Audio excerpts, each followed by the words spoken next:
It's Saturday night, The kids are in bed. which means we did it. We survived another week. So let's talk about it.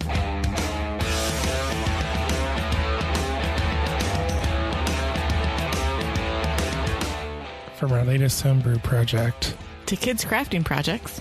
it's just talking life with two young kids and two dogs. Grab your favorite beverage, sit back, Relax. and see where the conversation takes us. Sometimes we don't even know until we get there. This is the Craft Parenting Podcast.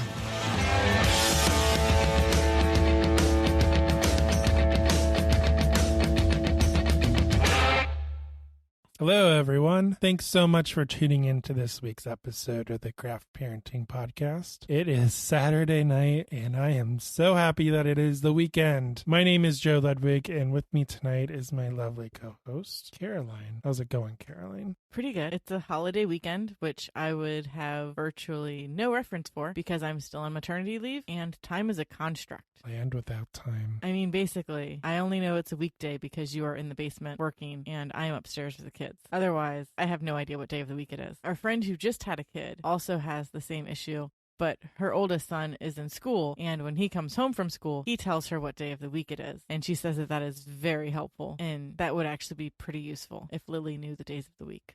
Well, we don't want her to grow up too fast. No, she's already growing up way too fast. Well, speaking of holidays, we would like to wish all of our listeners a belated Easter, which is, as of this recording, it is tomorrow. It's actually in a couple hours. With our schedule, you won't be listening to this until a few weeks after Easter, quite a few weeks after Easter. Or years after Easter. I don't know. Time is a construct, and in podcast land, it is a mystery. Well, assuming that you are a loyal listener and you listen to it the second that the episode drops, it'll still be a few weeks after Easter. We can only do so much with two kids. Yeah, we need that cushion because who knows what these kids will decide to do. Well, if you do celebrate Easter, we hope you had a good celebration with your family, whether in person or virtually. We have another great show planned out for you this week. We are going to talk all about the many adventures that we've had. Plus, we're going to dive into the history of the Cincinnati Zoo and Botanical Garden. So, let's get started.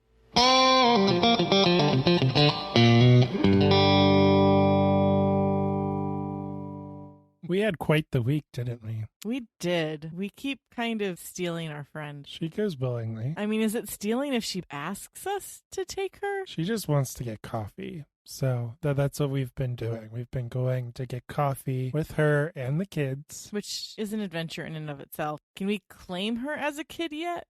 Can ask Uncle Sam if you want. Daddy government, can we claim our friend on our taxes? We might have to fight with her husband on that one, though. But yeah, so we went to College Hill Coffee. Hillary had never been, which is unsurprising since she's originally from Dayton. But she enjoyed it. She didn't spend too much time in their gift shop, though I'm sure she will go back there at some point. And we talk all about the coffee shops that we go to in a previous episode. I think it's 2 episodes ago. Yeah, and when we were giving her the list of coffee shops that we were talking about, she said, I've only been to 2 of those. Can we go to the other ones? Unfortunately, Aromas and White Oak Coffee are both closed on Sundays, which is usually when we end up adult napping her. So maybe we can adult nap her on a Saturday, or I can take her away on a weekday and I can get her to Aromas. I also kind of kidnapped some family this week. I took Becky and her sister to the zoo with Lily, Elliot, and myself to give my mom half a day off because she was with us all this week since our other childcare was unable to take care of her this week due to the Easter holiday. So how did that go? It went okay. It was a nice training run for vacation because I put Elliot's car seat in the back, like the back of the van. Terrible idea. 0 out of 10. Do not recommend trying to hoist a 13-pound child in their car seat into the back of the car was not easy. And it was really hard to get him out. It was probably easier to have a toddler walk back there. Probably, but we tried it. It worked. I did take the middle seat out of the middle of the van, so that's already ready for vacation / if we decide to take the dog somewhere before vacation. Mm-hmm. But I managed to fit everybody in the van. So fortunately, Becky works second shift, so we had a good portion of the morning where we could hang out at the zoo. Unfortunately, it takes forever to get out the door with 2 small children, especially when I don't have another person in the house able to help me get them out the door, because you were working. Pretty sure I helped you, though. You did help. Even though I was working. I think you mostly just held whatever child I asked you to hold, so I would know where they were whenever I needed them. The zoo was packed because I guess it's spring break for a bunch of people, which not having school-aged children, time is a construct. What is spring break? We can just take a break whenever we want. And there were some zoo summer camps going on. So we get there and the place is pretty packed. And then as we're leaving, it's even more packed. And there's a line super long full of people waiting to get into the zoo. But what the back half of the line can't see is that that's the line for people that don't have tickets. Because I'm leaving, I'm like, hey, if you already have tickets, bypass this whole line. Go into the zoo. There's no one waiting to go into the zoo. And a bunch of people thanked me for that. Becky and Bella had not been to the zoo in a very long time. That's my future sister-in-law and her sister. It's changed a lot over the years. It has. So we took them through Africa. They hadn't seen the hippos, so we took them to Hippo Cove. Both Fiona and BB were awake and were playing. They got to see the hippos. They got to hear some hippo noises. Lily got to see the hippos move, which is more interesting for her. So that was nice. We took the kids on the train for the first time. Lily sat 2 seats ahead of me because she sat with Bella because I had Elliot, and I could hear her giggle when the train started. She was super excited. That's adorable. It was pretty adorable. It was totes adorbs, one could say. Let's hope I never say that again, but I'll say it a lot probably. I wanted them to go see Rue Valley, which if we really wanted to do, we should have done first. But they said the line was too long when I sent them there. And, we got to see the new manatees, which we'll talk about later, but I can talk about them now too. So the zoo has 3 manatees at the moment. They just showed up right before we went to the zoo. And their names are Albie, Manhattan, and as named by the Cincinnati Zoo staff, Swim Shady. That's funny. So we spent about an hour and a half, 2 hours at the zoo. Got to see a lot of stuff. They opened up the playground equipment at the zoo. So Lily got to play on that while I changed Elliot's diaper. She had a blast. She did not want to leave. And we're like, no, we need to move on because more kids are coming to the playground now. So I'm taking them and my mom this week to go to the zoo. So Becky and Bella can leave when they have to do school/work stuff. But me, mom, and the kiddos can stay and hang out a bit longer. And this is Lily. What number trip is this for her to the zoo? At least like 5, right? Way more than that because we took her to Festival of Lights twice. Well, this year, I mean. So, this year, I don't know, a lot. She's been there quite a bit. Would you say that she recognizes where she is? I don't know if we've gotten that far yet. We're trying to do some name recognition with zoo. She will point to stuff because we have a zoo book that has a bunch of animals in it. And when we go to the zoo, if we ask her what the animal says, she'll make her version of the noise, which is hilariously inaccurate. But she's trying and she's improving and it's still totes adorbs. Hey, look, I said that thing again. And then in her zoo book, there is a dog that kind of looks like Zoe. It's a dingo. And she just points at it and laughs. Or points at it and squeals every time we open the book to that page. It's pretty funny. She does, yeah. I don't know what happened to that book. We haven't read it lately. That's because she's been reading lots of Dr. Seuss lately. And by reading, I mean basically throwing Dr. Seuss books at us, and then we read the book to her. Right. And to clarify, we have a lot of books just laying around on this floor in a room in both rooms upstairs, both Eli's and her room. And even in the downstairs, we have our own library with bookshelves and everything. And she picks out the books that she wants to read. We don't influence that at all. No, it wasn't like we sat down with her for a week straight. We're like, hey, we're going to read a book once an hour, every hour. So this is your favorite thing to do. We just had books all throughout the house. And anytime she handed us one, we would read it to her. And so now she's like, I want to read all the time. I guess it's because we give her easy access. Yeah, right. Yeah, definitely. But my other point was we don't influence what books she reads. She picks them out. Oh, yeah. And she kind of digs through them and is going for a specific book at a specific time. And I'm like, you haven't even read this book before. Why are we stuck on it? Whatevs. Here, we'll read it again. Right. Yeah, it's crazy. She will, if we put, we've been reading Green Eggs and Ham a lot. If we put that at the bottom of a pile, she will dig through that pile and pick out that specific book. It's crazy. Well, yeah, and if she keeps handing you the same book, you have to be the one to go up and get a second book and say, we're going to read this book now, and then we'll go back to that other book. Just because I need a break from reading. I am a a big sister for the 10th time in a row. She loves that book. She really does. But we've gotten to a point now where we can kind of mix things up with that one, where we substitute in Lily and Elliot a lot for whatever text is in there. So you can say that was a successful zoo outing then. It was. I kind of wanted to go to the gift shop because we haven't taken Lily to the gift shop yet. Is the gift shop still outside? They have it outside and inside, so you can go inside now. I think the last time we were there, like the last time you were there, we couldn't go inside the gift shop, but now they let you go inside the gift shop. And the previous times we had gone to the zoo, there was no outdoor gift shop. But since it was so busy / was spring break that I was not aware of, they actually had the outdoor gift shop going. Anyway, you were doing some research this week. I was, and it might have worn Lily out. So I took the kids and Mom to the Holtman Donuts in Oakley across from Manatee because I figured it would be easier than trying to take the kid downtown to over the Rhine to find a parking spot and then get everybody into the donut shop versus here I can park next to the door and get everybody in. So we went to the donut shop and got a dozen donuts. We could continue our research endeavor into our future episode about local donut shops, which will only cover a small portion of donut shops in Cincinnati. And if you think that we need to include your donut shop, let us know. Because, I mean, the research is just terrible. So in what way did that exhaust Lily? Well, we had to drive for a while. I mean, that was just more time. When we got to the donut shop, she wanted to run around. So Mom let her run around a little bit. We didn't let her get too close to other people.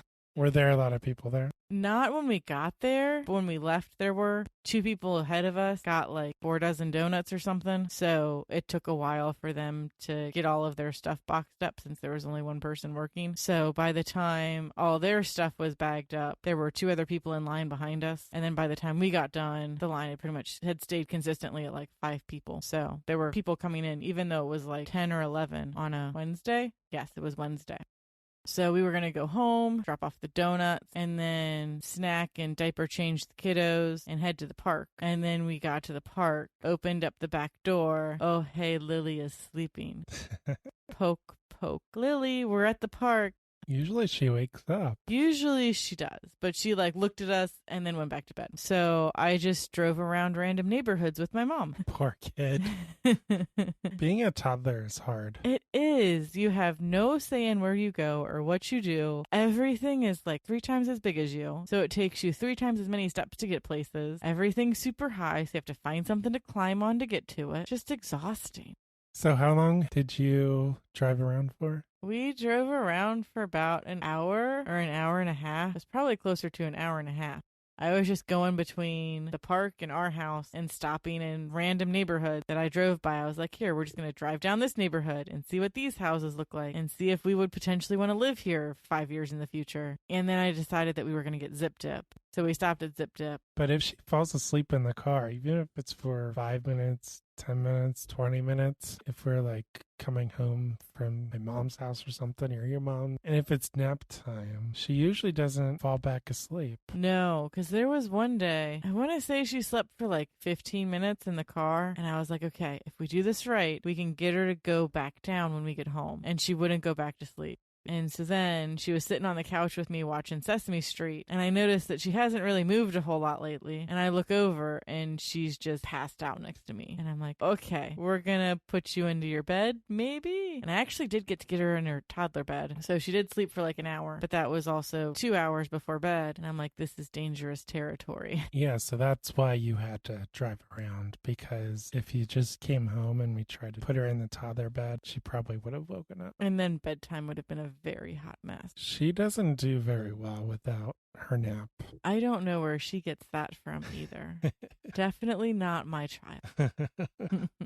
Not at all, even though I witnessed it. So the last couple episodes, we always started with, spring is here, spring is here. Well, no, we started off with false spring, and then we had hope that it was actual spring, and then we said it was actual spring. There was a progression. Okay, and then in a previous episode, I told you I was holding out for another snow. You're the reason for the April Fool's Day joke by Mother Nature. It's your fault. You.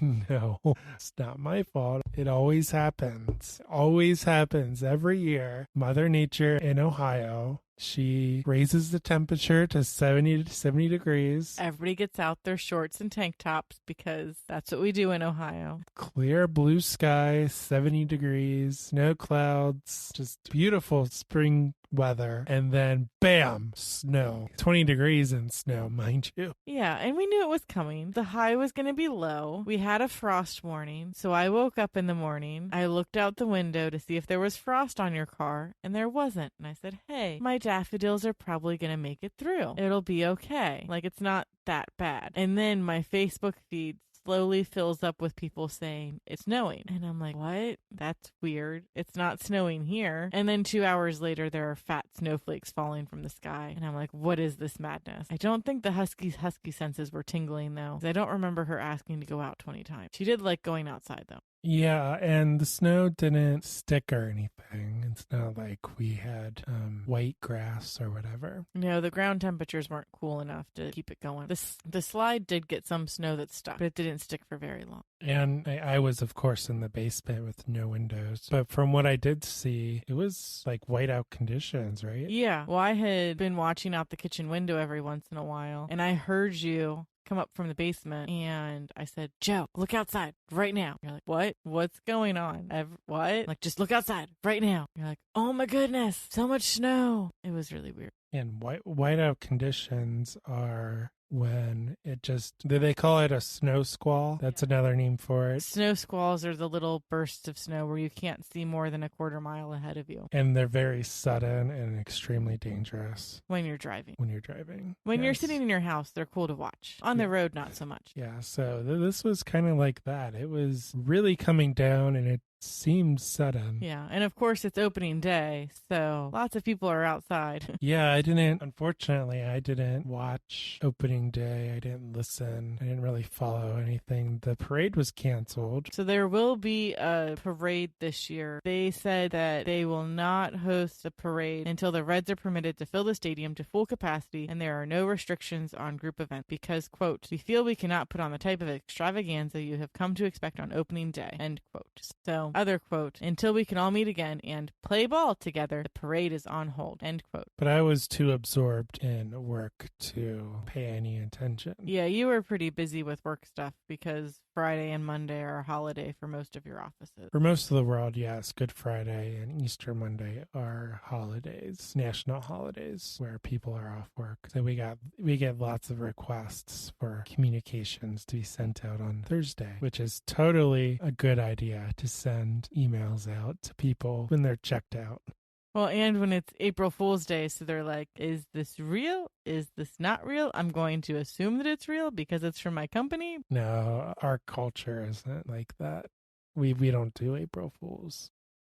Allegedly, we played the St. Louis Cardinals, and we lost 11-6. But we beat them today, so that was good. I was supposed to look up the score while you were talking, which I'm doing now. We beat them 9-6, so that was cool. Say booyah to St. Louis. We got 6 runs in the 3rd inning, and they kept that same pitcher in for the 4th inning. Oh my goodness. Maybe they shouldn't target our players. I mean, they really shouldn't. And I don't understand why our player was the one that got ejected from the game, but whatever. We didn't watch the game, so we don't know everything about it. On Friday, I got closer to finishing that craft that we started last week. So I got Elliot's footprints last week, and this week I got Lily's handprint. And in my overabundance of free time, I will combine the two things into a precious craft to send to the grandparent eventually.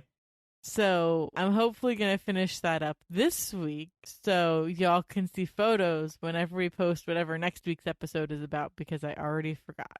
That's what the schedule is for. The schedule knows all. I just work here. Today, moving on. Well, today he slept through a whole Easter egg hunt. Yes, today he did sleep through an entire Easter egg hunt. And I feel like he would have been abused by 3 very ambitious girls. Yeah, he would have been. It would have been interesting. If COVID wasn't a thing and we would have been able to play past the baby, he would have gotten poked and prodded so much by those 2 other girls that were there. there. Lily's like, yeah, it's my little brother. I see him all the time. As long as I know approximately where he is, we're cool. The other ones were like, oh, baby, can I rock the baby? Yes, you may rock the baby. In the car seat. Yeah. To clarify. May I poke the baby? No. He's sleeping. We can gently rock the car seat. Nothing more than that. Keep baby sleeping. But it was his long nap time. So I was hopeful that he would sleep through most of the event. It was a private event. It wasn't like it was a county-wide event. No, it was in my friend's front yard. And we just hung out on her front porch. Yeah, so there were not very many people there. Only 3 participants in this Easter egg hunt. And there were over 100 eggs. No, over 300 eggs. Lily came home with less than 100, though. I hope so. I'm pretty sure so. So the Easter egg hunt was fun.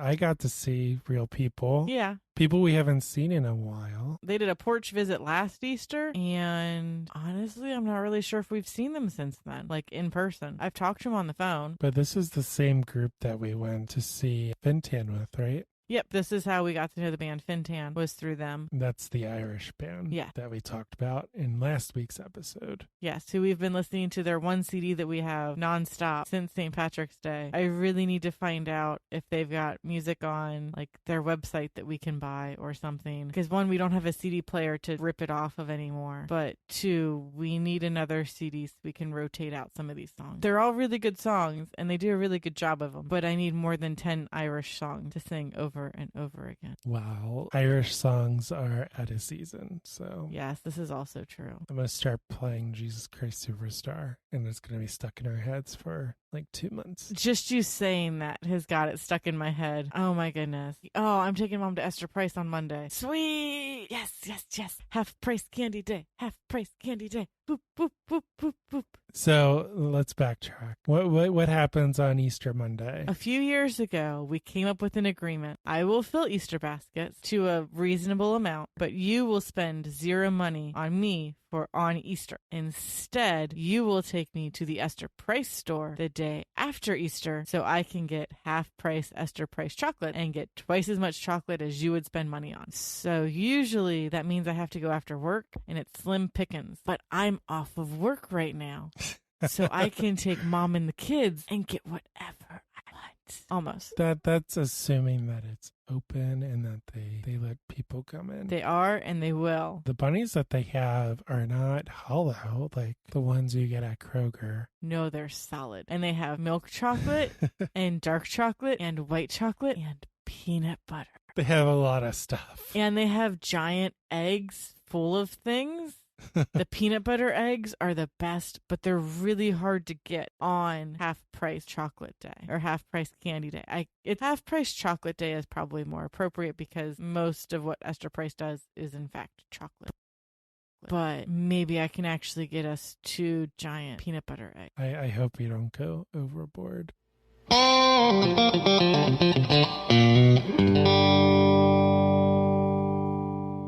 That was a long week, and we are grateful that it's finally the weekend. In order to prepare for me driving you crazy with half-price chocolate day, I see you are drinking an adult beverage. Well, I am drinking a Great Lakes Elliot Ness Amber Lager, and the description in the bottle is, quote, admittedly, it's a bit of a paradox to name our Amber Lager for history's most famous agent of Prohibition, but it's a smooth, malty, and dare we say, arresting paradox. And I'll explain what that means in a minute, but the flavor of this beer it's almost, according to their website, it's almost untouchably smooth, armed with lightly toasted malts and noble hops. The ABV is 6.1, IBU 27. And Great Lakes is not a Cincinnati brewing company. They are based in Cleveland. Traitor. Well, if I ever go to Cleveland to visit, the only 2 things that I want to do are to go to Great Lakes Brewing and the Rock and Roll Hall of Fame. I'm sure there's other things to do, but those are the only 2 things that I'm interested in.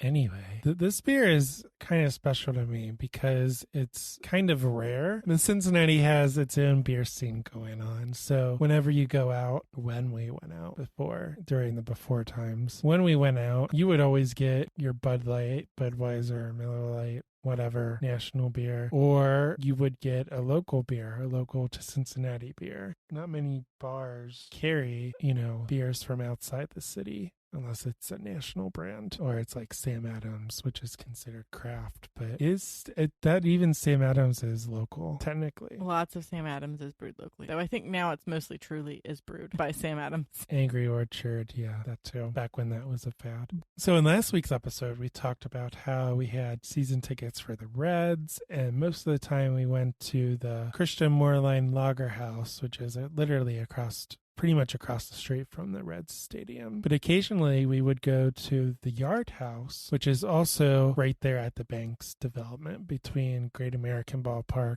and Paul Brown Stadium. And they always had a fantastic beer list. I'd normally get my pear cider there, but I couldn't get anywhere else. We talked about the craft beer bar at the Reds Stadium in last week's episode, and that's 85 feet long with 60 plus taps. Well, the bar at the Yard House beats that bar. So when I tried to look up how many taps that the Yard House has, I kept getting inconsistent numbers from different articles. But the news articles did, when you lined up all the numbers, they were consistently over 130. That place did have a lot of taps, and the beer cooler was the same length as the building. There's a lot of beer in that building. So much beer. Can I live there? Obviously, with the pandemic, things are different. People aren't going to restaurants, so they probably had to pare back a little bit. But back then, I swear the hardest decision when we went wasn't what to get to eat. It was what beer to drink. Their book of beer was, 5 pages, 6 pages? It was pretty big. And then there was that one time your mom ordered a yard of beer because she thought she was going to get it in a liter stein. That was pretty funny. Yeah, that's one of the gimmicks that they have. You can order a yard of beer. It's something that they do in the UK, I believe, because I feel like we saw a yard of beer at some point in the UK, but we would always just order pints anyway. But without fail, I would always get the Great Lakes Elliot Ness when I went there. It is a fantastic lager. It is one of my favorites, but the Yard House is the only place I know that I can get it on draft. I stumbled upon it in bottles at the gas station that I go to get craft beer. So I was excited to get it, and I'm happy to be drinking it now. But ironically, Elliot Ness was an American Prohibition agent, famous for his efforts to bring down Al Capone and enforce Prohibition in Chicago, Illinois, and the leader of a famous team of law enforcement agents from Chicago, nicknamed Untouchables. So I did not know that. When I searched Elliot Ness, I was looking for the description on the Great Lakes page, and actually that came up. So kind of a sidebar. That's mildly interesting. I'll allow it. Caroline, what are you drinking? I don't have a long-winded tale to tell about my beer. It's pretty short. I can go off the rails a little bit, though. So I am currently drinking a Taft's Brewing Are You Pricklish Fruit Ale. It is 4.5% and 12 IBUs. Their description is, it is a prickly pear and kabusu fruit combined to produce this bright magenta-hued ale. Now I'm drinking it out of the can, so I do not see the magenta-ness of it. I can confirm it is magenta. It is their 2019 GABF Silver Medal winner, brewed in collaboration with our friends from Against the Grain Brewery. Sidebar, Against the Grain Brewery is a gluten-free brewery in Cincinnati. I want to say they're closer to Middletown. So notes of citrus and melon refresh and invigorate the palate, whilst a snappy finish zips you out the door and on to the next adventure. So it's slightly sour, but it's really yummy. And in the summer, fingers crossed, they'll do it again and they won't sell out before I can get to them. They do Are You Pricklish ice pops. Really wanted to get those the last 2 years when they've done them. But unfortunately, they were sold out at the Brewporium when we visited them to try to buy them. And we did not feel like driving down to the brewery downtown. So we just said, we'll try again next year. Fingers crossed. This year I can get them. So cheers to the weekend, and Lord help us in the week ahead, because starting tomorrow, we are going to have to do it all over again. More crazy adventures are ahead, and we will make sure to share them with you each week right here on the Craft Parenting Podcast.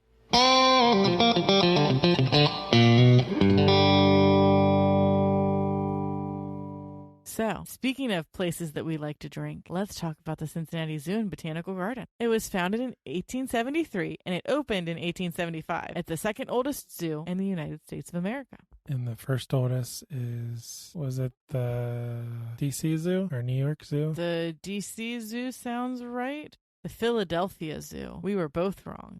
The zoo we have not been to. It was established in 1859. Due to the Civil War, however, it was another 15 years before the zoo was ready for visitors. So it finally opened in July of 1874, and it was the first zoo established in the United States. I learned something new today. So, Cincinnati Zoo is the second oldest zoo in the United States, but the Reptile House is the oldest zoo building in the United States. And there's also the Elephant House and the remaining bird aviary, which is now the Passenger Pigeon Memorial. Those three buildings are the reason why the zoo was made a National Historic Landmark in 1987. Since 1970, they have partnered with Cincinnati Public Schools with the Zoo Academy program, and that's a high school vocational program. Yeah, they're high school students that can train up to be people that work at the zoo. Not necessarily zoologists, because you got to do a lot of college to become a zoologist, but you're more likely to get a job in a zoo, because that's hard to do that. And they have the Lindner Center for Conservation and Research of Endangered Wildlife, which is CREW as the acronym, which was founded in 1986. They have a giant cryogenic bank of all different kinds of plant and animal reproductive matter. They've got different plant species, like their seeds, on store in cryo bank. Oh my goodness, that is a hard word to say. So that they can potentially replant them in the future if they need to. And what was really cool, I'm going to forget the rhino's name, but we learned this when we did a tour of CREW after a fundraiser for CREW, where there was a rhino that was not allowed to be a dad because he did not have good enough genetic diversity. Like, he had come from some pretty popular, like his mom and dad were pretty popular in the rhino offspring world. So before he died, though, they banked some of his sperm, and like 10 years after he died, he was able to be a father for the first time thanks to in vitro fertilization. CREW does weird, crazy things. And they are renowned internationally for their work. So they're pretty awesome. The Cincinnati Zoo is the greenest zoo in America. As of 2018, they have saved over 1.65 billion gallons of water since 2006, and they have done this by collecting rainwater. They have green roofs with living plants, and all of this reduces stormwater runoff. So that's when it rains a lot and then your basement sewer backs up with yucky sewage. Apparently this happens quite a bit in the city of Cincinnati. So with the zoo able to collect all of this rainwater before it gets to the storm sewers, there's less of a strain put on the Cincinnati sewer system. But they also do a ton of other stuff. You can go to their website and they have graphs and charts, and it's really cool. Greenest zoo in America. Oh, they also have solar panels over all their most of their parking lot space, which is nice because you get covered parking when it decides to torrential downpour on your way out to your van from the zoo. But they're also getting really close to being completely off the grid and being able to sustain themselves electrically. That was a really weird way to word that, but they're almost off the grid. With their next 2 or 3 projects, they think that they will be off the grid. The Cincinnati Zoo,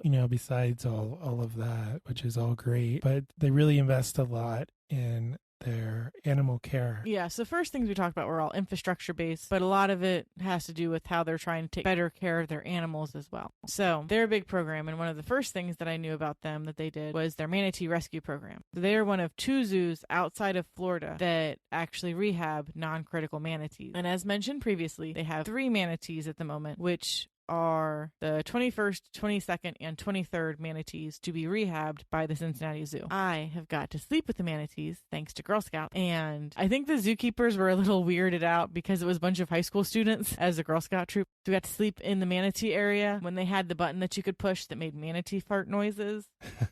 I missed that button. You press the button and it's like a straight 30 seconds of manatee fart because manatees eat just straight vegetation, which makes them very gassy, so their farts are very long. But you get to go behind the scenes and see all their tanks from above like you do at the Newport Aquarium. You got to see their little sick bay that they have so they can take care of the animals individually to make sure everybody's doing okay. And then you get to go behind the scenes in there. We either went to the cat house or no, it was the Night Hunters exhibit, which is mostly cat, but we got to go behind the scenes there too. That was lots of fun. 10 out of 10 would recommend. Spend the night at the zoo if you can. Well, they also have Africa, which is a new exhibit. It's newer. Yeah. It's not the newest. No, that was the late aughts, early 2010s when they were getting all that up and going. So as part of that exhibit, that's where they have their giraffes, their lions. They have a whole little area that looks like the savannah where they've got a bunch of different animals in there that can all cohabitate and not murder each other, like a warthog and some ostriches and some type of gazelle or antelope or something like that. Spotted dogs. Those are in a different exhibit, but yeah, they have the African painted dog, they have meerkats, and they have hippos, which we'll get back to. But by the giraffe, and that's also where they have their Cheetah Run. The Cheetah Run is really cool. Would recommend seeing it if you can. They're currently not doing it due to COVID, though. Not exactly sure when they'll bring that back. But by the giraffes, they have these tents, and the area is called treetops. And they're tents like you would have in the savannah. And if you're an adult, you can stay in those tents overnight,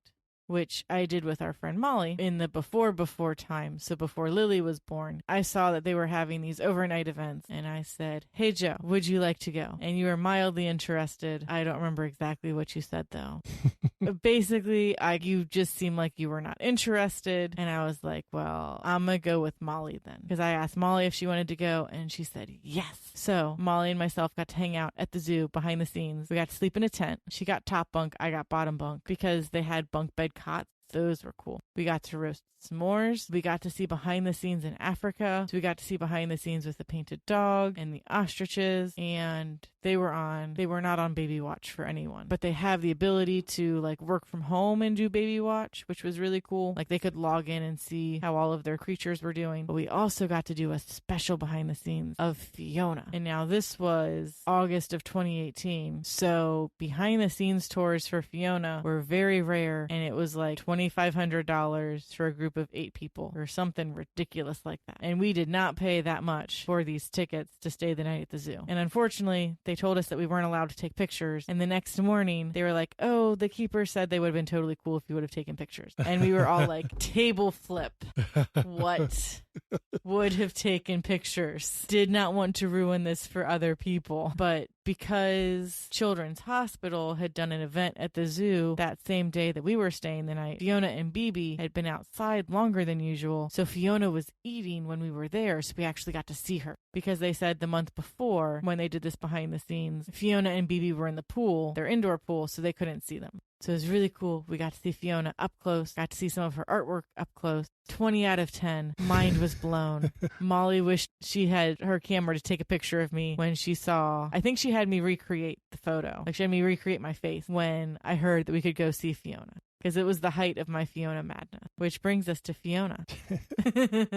So back in November of 2013, the Cincinnati Zoo put out a lip sync video to "I Want a Hippopotamus for Christmas" because we had started to build this Africa area and we wanted hippos. And fortunately, that campaign worked. A bunch of people in Cincinnati participated in addition to the zoo, and we were able to build Hippo Cove. And we got Henry and Bibi. And Henry and Bibi made a baby, which we got to find out on ultrasound, which was the first recorded ultrasound of a hippo baby ever. Yeah, that was a big deal. Yeah, they spent a lot of time training Bibi to stand in one place and like lean her body over to the side so they could get the ultrasound wand underneath her to see what was going on. And because of that, they were able to get an ultrasound of Fiona in very early January, which was like 2 or 3 weeks before she was actually born. So if you do not know who Fiona is, to quote Mushu from Mulan. All right, that's it. Dishonor. Dishonor on you. Dishonor on your cow. Dishonor on your whole family. Like, basically, like, you should know who Fiona is. Educate yourself. She is Cincinnati's little Sebastian for all you Parks and Recs fans out there. Yeah, she has 2 or 3 different boy hippos that are interested in her. One's at the Nashville Zoo, and I think the other one's at the San Diego Zoo. I used to know more about them. Fiona Madness has had to wane a bit taking care of 2 small children, but one of the Zoo La La events that we attended, when Thane Maynard was talking and he was taking some questions, someone asked, "Will Fiona ever leave Cincinnati?" And he said, well, as a zoo, we get no say because there is a whole organization that figures out what zoo animals should go where based on genetic diversity and whether or not they want to have any breeding attempts. But Fiona's like Tom Brady. This was before Tom Brady traded teams, though. This isn't going very well. Oh my goodness. I'm so scared now. We're gonna like fight to keep her here. And pretty much if they said that Fiona had to leave Cincinnati, there would be riots. So Fiona was born 6 weeks premature, January 27th, 2017. And the zoo played a gamble and they announced a day or two after she was born that she was born. But like, it's really rocky. We don't know what's going to happen because she was the smallest hippo that had ever been born. That wasn't a pygmy hippo because that is a species of hippo. And she couldn't stand on her own. She couldn't nurse because they tried to get her to nurse. They're like, we don't know how to take care of her. So at some point she was doing really not good. And they actually had to bring in NICU nurses from Cincinnati Children who are used to dealing with super preemies to be able to run an IV line on her to keep her going with electrolytes and fluids. But the zoo did daily Fiona update, which everyone loved and everyone looked out for. And Joe would try to send me, hey, look, here's the Fiona update. And I'd be like, yeah, I saw that 20 minutes ago.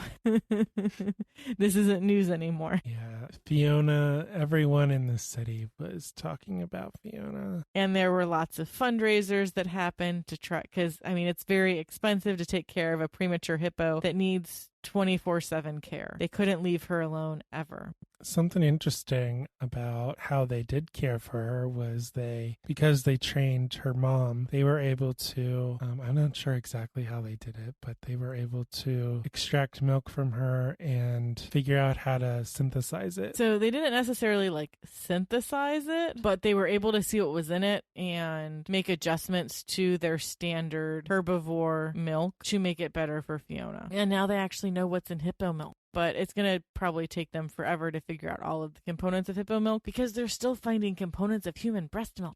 But yeah, so she was getting bottle fed, but it was like rough going, like trying to get her to take a bottle because she was so little. And at some point, like they knew she was out of the woods. She was doing good. There weren't really any more daily updates they could do other than it's Tuesday and all is well. And so they said, okay, we're going to stop doing daily Fiona updates. We'll just update you guys when anything big happens. And then the internet erupted. All of the middle-aged housewives are like, where's my hippo? I am not a middle-aged housewife, and I was not a middle-aged housewife back in 2017. So it wasn't just middle-aged housewife. So then the zoo said, okay, we did not expect this kind of reaction. We should have known better. We will continue to do daily updates. And then it was like another 2 or 3 months of daily updates before they were able to I think they just slowly tapered them off without telling us, which really was the better way to do that. Fiona has a very large reach. And now granted, Cincinnatians like to get out of Cincinnati at an alarming rate, but mostly just to travel, they do come back. When we went to Europe in the summer of 2017, I was wearing a Feeling Hip shirt in the Atlanta airport. And just walking through the Atlanta airport trying to get to our connection, someone looked at me and said, hey, Fiona. And I was like, she's the best. And then we just kept walking because that's what you do in airport. You don't hang out and talk to people. But lots of people know who Fiona is. To be fair, though, that person was probably from Cincinnati. They possibly could have been. But lots of people outside of Cincinnati also know who Fiona is. Specifically, if your boy Hippo is trying to get with her. But Fiona's playing hard to get. She is, which is good. Hold out, girl. She's only, what, 4? Yeah. So I think we got another year or 2 before they're like, hey, we need to make hippo babies. But I also do not remember. I used to know that information because, again, Fiona fever. So they have made some small changes to the zoo between the Africa exhibit or area going up and now. But their biggest renovation that is slowly opening up now is Rue Valley, which you have not been to yet. I have not. I'm gonna have to take you. I've only been once with Lily and my mom and Elliot. Elliot was there too. But the wallabies walk up to you, right? We've talked about this before. Yes. So we got to walk around the with the wallabies. They have an African penguin area, which is really cool.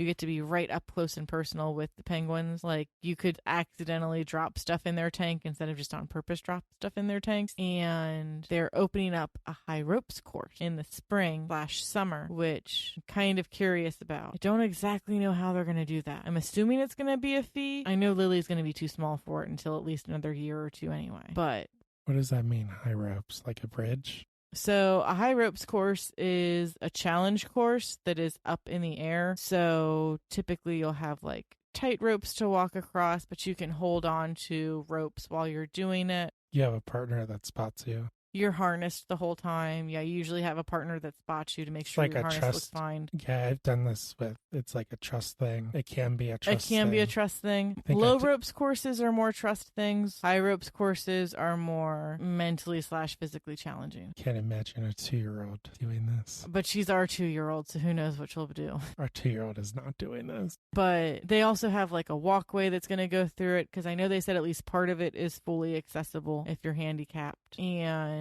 really curious to see how they're going to do that. Most of the ropes course is built at this point, so they're just kind of, I think, going through final safety check. But as part of building Rue Valley, they just received LEED Platinum status, which is the highest status that you can get with LEED/LEED. I don't quite know the exact way to pronounce it. It's super hard to get platinum status. The zoo has other areas with LEED ratings, but they're mostly gold and silver, which are they're a bit easier to get. And you kind of have to work your way up to being able to manage platinum. With their next area that they're working on, which is for their elephants, they're going to do an elephant trek, which is it's going to be a long exhibit for the elephants. They have the ability to walk long distances if they want to, like a mile, because the zoo's in the middle of downtown Cincinnati. It doesn't have a ton of space. They're working on achieving platinum status with that as well.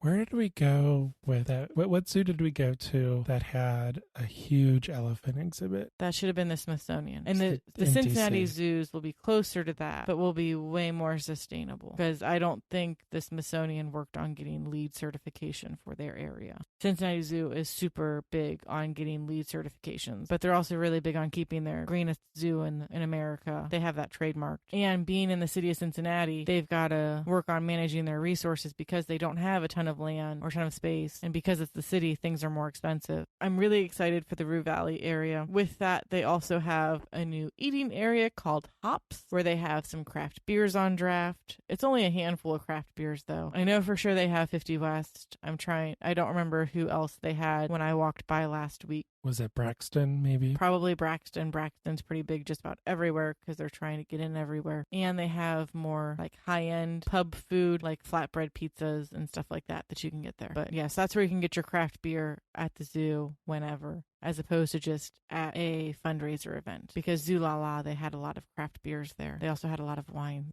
But they brought the special trucks in, and yes. they had special booths. Yes, they brought in all that stuff special, and then they also have vendors that come in with like restaurants that'll bring in little stuff to hand out. 15 out of 10 would recommend Zoo La La. I love your fake ratings. So we talked a lot about the zoo portion of the Cincinnati Zoo, but there's also the Botanical Garden, which I feel like is a little underrated. It is. No one really talks about it. And my knowledge of it at the moment is relatively limited. I know at one point I did know more about it. I would like to know more about it again. Maybe we can go more into botanical stuff next time. We can talk about the zoo again at some other point. But we are in the season for zoo blooms. Yeah, so every April, the zoo, when the flowers bloom, as long as it's not snowing, like it was this week. Yay, Cincinnati. But typically in April, the flowers start to bloom. And when you're a botanical garden, you have hundreds, maybe thousands of different species. I'm not sure how many. They have hundreds. They have thousands of individual plants, though, because each bulb is a plant. They have lots and lots of flowers. So they use volunteers / their staff to help them plant all of the bulbs. They'll dig up and plant the bulbs in the fall, because they'll change out their flower bed and how they do things. It's mostly tulips, but they do all sorts of things for zoo blooms. And so occasionally you'll have like a bunch of tulips and there's a random daffodil because a bulb got mixed up or just didn't get dug out from the year before. It just kind of lives there now. And then towards the end of zoo bloom, they'll actually sell off some of the bulbs, because the bulbs do multiply, as my daffodils experiment in the front yard is showing. And so you can buy bulbs from the zoo to plant in your own garden for next year. Yeah, so they have a ton of flowers. And they're really pretty. Yeah, we took Lily last year, and during the before COVID, And before we had zoo passes. yes, we randomly went there on every Thursday. They had something called Zoo Bloom and Tunes. Yeah, it was like Zoo Tunes and Blooms or Zoo Blooms and Tunes. They had a live band there. Yeah, they'd have a different live band every week. Nothing major, but still something good. Like a local band, like something you would see at like a bar. Yeah. Like usually like a one man playing a guitar or maybe a couple different people. Mm-hmm. And they had a stage and lots of strollers. So many strollers. Well, yeah, because the zoo typically closes at 5. Mm-hmm. So if you're a working family, you really can't go to the zoo during the week, even in the summer, because, well, yeah, it's late until 9 or 10 o'clock at night, but mommy gets off work at 4:30 and doesn't get home until 5, and then the zoo is closed. So they'd have a sponsor, and what they would do is they would say every Thursday in April after 5 p.m., it's free to get into the zoo. Now, there are some stipulations on that, like you have to be able to find a parking spot, which usually wasn't too terribly hard to do. But we would get off work, and we would go to the zoo, and we would walk around, listen to some tunes, but mostly try to see the zoo for free as much as we could, because schwobes. Because we're cheap. Yeah. Well, and we didn't have kids. We didn't have a need for zoo passes. Now they're really handy to have. So I'm looking forward to seeing the flowers in bloom when we go on Tuesday, because they were starting to pop up last week, but there weren't a ton of them above ground and blooming. And then one more thing to note about the zoo. Actually, we could probably talk about the zoo for a very long time. Well, so we'll either do something next month because zoo babies are a thing, or we'll do something in November because the Festival of Lights are a thing, or we'll do something in August just because, or we'll do all of the above. We'll end up talking about the zoo again. Yeah, there's a lot to go into, but one final note that we are going to talk about is just barely touch on really is the Festival of Lights, which a lot of zoos do in the winter. They put up lights around, Christmas lights around during the holidays. Not a lot of people want to walk around outside in the cold if they can avoid it for extended periods of time, which is kind of what you have to do with the zoo in the winter. So to make up for revenue, lots of zoos do some kind of light thing. And the Cincinnati Zoo's Festival of Lights is typically in the top 10 rated on USA Today with their reader poll. We do try to stuff the ballots a little bit with that one, but I usually forget to vote every day on every device that I own. Everyone does that. Everyone has the opportunity to do that. Yeah, so it's equal opportunity. Stuff the balance.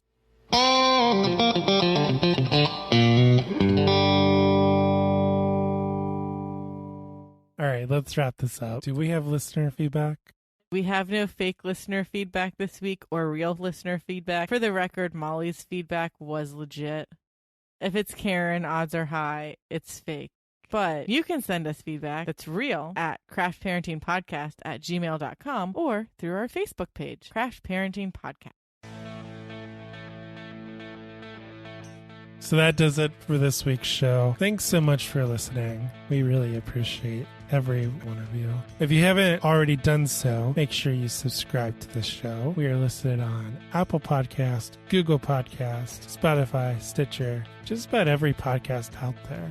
If you like what you hear, please leave us a rating and review on Apple Podcasts or your podcatcher of choice. Make sure to share the show with your friends, family, your neighbor down the street, that relative you're going to see, because, you're going to see lots of relatives with lots of holidays coming up. That's right. It really helps our show grow, which is something that we aim to do. And you can bond with your family members over things that have happened on our show. Family time! You can follow us on our new Facebook page at Craft Parenting Podcast to get updates on when episodes have dropped, see pictures of our adorable kids, and leave reviews. And with that, I'm Joe. And I'm Caroline. See you next time on Craft Parenting Podcast.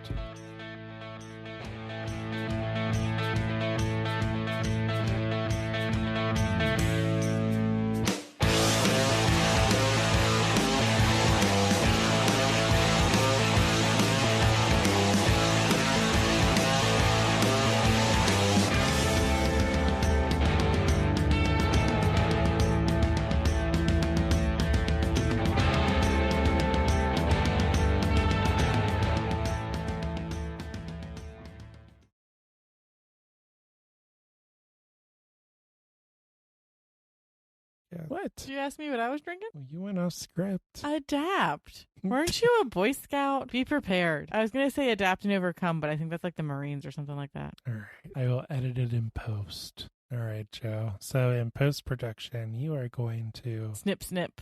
Paste, paste. move what I said before to right now. So do it. Bam. It's done. Segue.